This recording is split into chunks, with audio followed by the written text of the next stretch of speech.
Hi everyone. In future control systems videos, we're going to be creating process models and developing imaginary controllers for those systems. However, before we get into the details of how we go about creating a model, I just want to make a quick video to talk about why it is we develop models and what is the point of it. First, I should clarify what I mean when I say model and process. A model in control systems is essentially a way of representing a process mathematically. How this works should become clear in later videos. Let's move on to what a process is. The dictionary defines a process as a series of steps that is taken to achieve a particular end.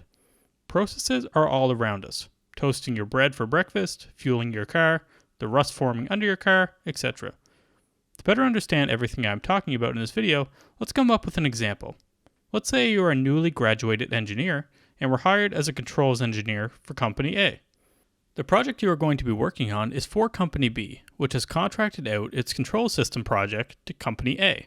The project your team is working on is a cooling system for a large catalyst tank. Now there are two ways Company A could allow you to learn.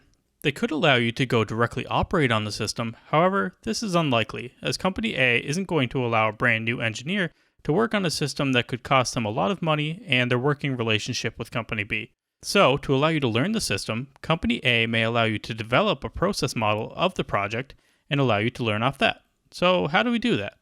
Well, the energy and mass balances will come in future videos. For now, let's just look at the broad idea of modeling in control systems. So, as you can see here, we have the process that we want to control. Then, we can turn this piece of equipment to a block diagram. We know that since temperature is what we want to control, the inputs could be the heat supplied and the temperature of the catalyst coming into the tank, and the output is our tank's temperature. Then, through using the model we derived, we can see how our inputs will affect the given outputs.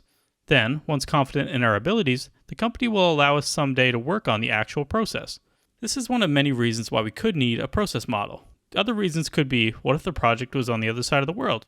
Or the process hasn't even been developed yet? How would we test it? I hope this video aided your understanding of process models, and in future videos we will talk more about how to derive them and what they look like.